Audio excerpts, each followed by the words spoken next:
O sono é um estado de repouso, não é? Em que nós precisamos, em que o organismo, para a grande parte da consciência, não é? Nós estamos, se quiserem, um estado alterado de consciência, porque nós perdemos a consciência, não é? E, portanto, estamos a fazer um reset em termos cognitivos e em termos emocionais. E, portanto, há este repouso do corpo, não é? E o reset emocional e cognitivo. Então, há uma alteração da consciência.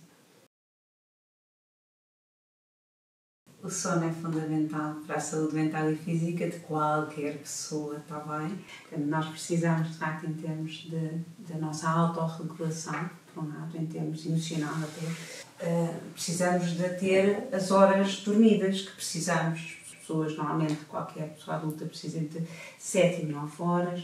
Portanto, isto a partir dos 25 anos, está bem? Até aos 25 anos, muitas vezes, há ainda uma necessidade de dormir mais horas. E é importante darmos conta quais são as horas que de facto, nós precisamos para podermos depois, e depois pôr em prática e ter aquilo que se chama muitas vezes a higiene do sono feito, ou seja, termos alguma regularidade nas horas de sono e evitar até, que às vezes os estudantes criticam, aquele jet lag social, aquela coisa ao fim de semana, deitamos às 7 da manhã, nem sempre para estudar, e aos dias da semana temos aulas de manhã. E principalmente aqueles de nós que temos maior facilidade de funcionar durante o dia, isto pode ter um impacto maior, porque é muito difícil. Há pessoas que têm maior facilidade, pessoas com mais dificuldade, depois nós somos muito diferentes.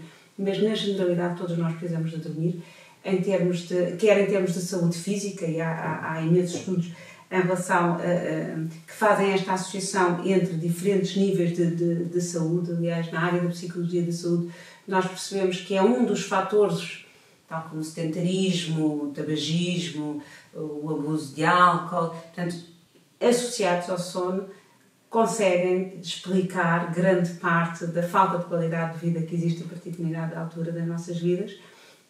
E da mortalidade precoce. Estamos a falar de doenças oncológicas, estamos a falar de doenças cardiovasculares, em que este é um dos fatores que hoje sabemos e que a investigação nos diz. E, portanto, não só para os estudantes universitários, para todas as pessoas isto é fundamental. Agora, o que nós sabemos também, depois e há imensa investigação sobre isto, sobre a qualidade do sono e o desempenho académico, não é? E, portanto, aí, de facto, mais uma vez, nós conseguimos predizer este desempenho. Logo, por exemplo, quando há estudos que inclusivamente nos permitem compreender o que é que o aluno vai reter de uma aula, consoante o seu nível de sonolência. Daquela coisa de irmos a dormir para as aulas, ou meio aberto, outro fechado, de facto, não nos dá o rendimento, por mais que queiramos, está bem? Por mais que tenhamos feito esse esforço para acordar e ir, o nosso rendimento é sempre muito menor, está bem? Às vezes mais vale dormir mais uma hora para poder depois estar no tempo de estudo ou no tempo de aulas também temos um maior desempenho. Na época de exames, por exemplo, os estudos também dizem que, por exemplo, antes dos exames somos mais impactados negativamente se tivermos a cortar nas horas de sono. Durante a época de exames, muitas pessoas conseguem ainda assim gerir o seu desempenho, e isto também porquê? Porque antes dos exames muitos alunos têm que estar cedo na faculdade, portanto têm que acordar cedo. Portanto, se ficarem a cortar no sono, não podem compensar, não podem fazer cestas, não podem... Portanto, e na época de exames, muitos alunos o que fazem é isto, podem cortar porque ficam a estudar até tarde, mas não têm que acordar muito cedo e, portanto, o que se considera que há este benefício em termos de alguma investigação sobre esta área. Mas sim, o que é específico em relação aos estudantes universitários é, de facto, o desempenho académico, é uma fase da vida muito exigente do ponto de vista cognitivo, e o que é que nós precisamos fazer? Fazer o nosso reset. Como é que fazemos o nosso reset? Cumprindo as nossas horas de sono. Se eu preciso dormir 10 horas, são 10 horas, se eu preciso de 9, são 9, mas preciso de cumprir. Dormir durante a noite, também sabemos que faz muita diferença em relação a dormir durante o dia, tá bem? Independentemente de pessoas que funcionam muito bem a partir das 7h30 da manhã e há outras que começam a funcionar a partir das 11, está bem? Sim, o stress afeta muito o sono e o stress e a falta de qualidade de sono em conjunto acabam por estar associados, está bem, juntos reforçam o impacto negativo no desempenho académico. Há alguns estudos sobre isso. Muitas pessoas com stress vão tentar, mesmo que vão deitar cedo, o que acontece é que começam a pensar preocupados e depois não conseguem dormir. Imensos alunos, como sabem, queixam-se disso, de que eu vou para a cama mas não consigo e estou muito nervoso, estou muito ansioso. Portanto, há aqui um nível elevado de stress, que tem a ver com expectativas e com medo, muitas vezes medo de falhar, e portanto isto, claro, que acaba por ter impacto, quer em conseguir adormecer, quer na qualidade do sono. Portanto, em termos de muitas pessoas acordam a meio da noite, outras não acordam a meio da noite, mas quando acordam, quando o despertador toca, ou quando alguém vai lá chamar, o que acontece é que as pessoas sentem que não tiveram um sono reparador. Portanto, isto é a falta de qualidade de sono, que a pessoa parece que passou o tempo todo a correr ou passou o tempo todo a estudar, teve um sofrimento, a pensar que isto vai correr mal. E, portanto, sim, o stress afeta a qualidade do sono, quer o número de horas, muitas vezes, que se consegue dormir, quer a qualidade do sono em si, portanto, do ser reparador ou não, que é uma grande diferença. Aliás, se há consenso que nos estudos do sono tem a ver com a percepção da qualidade do sono, que é esta ideia de a pessoa sente que dormiu o suficiente ou não, tem uma noção, considera que o sono foi reparador ou não, e isto é o sentir do próprio, não é? Posso ter dormido poucas horas, mas estou bem.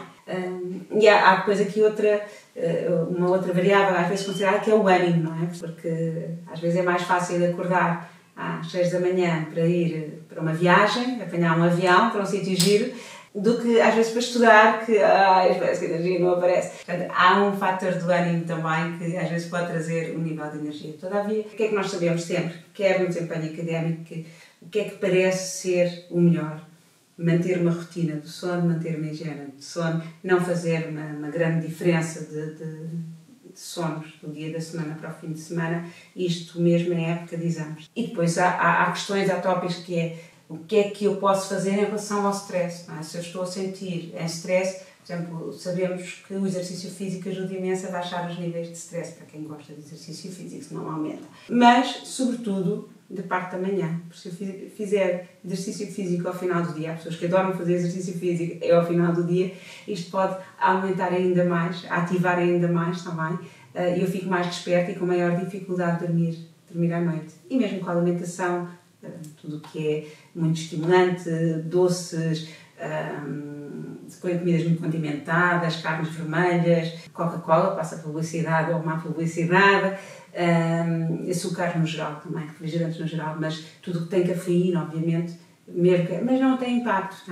vai ter sempre impacto na qualidade do sono. Não é? Portanto, e se sentimos que o sono está a variar, é um dos temas que se pode pegar também. Não sei se é propriamente devido à vida académica no sentido do estudo. A vida académica, que também faz parte, no sentido social, no sentido das festas, das saídas, de consumos que possa haver, de álcool e outras drogas, tudo isto vai ter impacto, não é, na qualidade do sono. Há pessoas também, como nós sabemos, que ficam muito ansiosas e que têm muita ansiedade em relação ao desempenho académico, e isto também tem influência, não é? Portanto, na qualidade dos sonos. Portanto, todas estas dimensões acabam por afetar a qualidade dos sonos e muitas vezes uma falta de conhecimento ou de informação. Começa-se agora, nos últimos anos, começou-se a falar mais sobre a importância do sono, começa-se a falar mais do sono, começa a haver muito mais investigação, graças à professora Teresa Paiva em Portugal, tem havido imensa investigação também em Portugal sobre este tema e sobre esta área, e muitos investigadores a estarem atentos a estas áreas. Há muito esta ideia de haver alguma disciplina e de haver alguma autorregulação, que é, eu sei que me faz bem ir dormir cedo, porque é que nos deixamos, ficamos nos ecrãs, ficamos a trocar mensagens, nos chats, etc. Ficamos a fazer um jogo, por exemplo, os jogos prendem imenso. Não tem que ser bons ou maus, mas é possível uma pessoa nem se dar conta que de repente são 4 da manhã e amanhã é dia de aulas, ou ficar nas conversas, ou ficar nas redes sociais, e a própria luz dos ecrãs é algo que se recomenda hoje em dia, ou seja, evitar o uso dos ecrãs, telemóveis e afins durante a noite, porque isso acaba por influenciar a nossa capacidade de descanso. Bom, a depressão e o sono, há aqui uma dupla relação, no sentido em que, por um lado, nós sabemos que a partir do momento em que nós estamos em privação do sono, ou seja, estamos a dormir menos do que aquilo que precisamos, é natural que fiquemos com uma capacidade de autorregulação emocional menor. Portanto, alguma sintomatologia depressiva pode emergir, ou seja, a nossa capacidade de autorregular aqui algumas emoções pode ser menor e alguma sintomatologia pode emergir. Não quer dizer que a depressão seja pela falta de sono, quer dizer que a depressão reforça esta sintomatologia ou a nossa dificuldade em lidar com algumas situações. Por outro lado, muitas vezes as pessoas em situação de depressão, um dos primeiros sinais é acordei às 5 da manhã sem saber porquê, com uma angústia. E, portanto, isto acontece. Se há pessoas que dizem fica a dormir e não me apetece acordar e durmo 15 horas se for preciso, há pessoas que têm esta espertina espontânea, está bem muito associado também à sintomatologia depressiva. A insónia é uma das formas é um dos sinais de problemas de sono, não é? É um dos problemas do sono que existe e, como tal, portanto, vai ter sempre impacto, não é? Que é, voltamos aqui ao ciclo, temos uma menor qualidade do sono, temos uma menor qualidade de sono do ponto de vista cognitivo, não estamos no nosso melhor, do ponto de vista da autorregulação e da gestão das nossas emoções, não estamos no nosso melhor, vai impactar. Por um lado, vou ter aqui um menor desempenho académico, também me aumenta o nível de frustração, porque ninguém vai a um exame para ter mais notas, para isso não vamos, e portanto aumenta-me a minha frustração e, por outro lado, não estou com capacidade de regular, não estou com o meu máximo de capacidade de regular as minhas emoções e, como tal, acabo por, de alguma forma, também impactar a minha saúde emocional.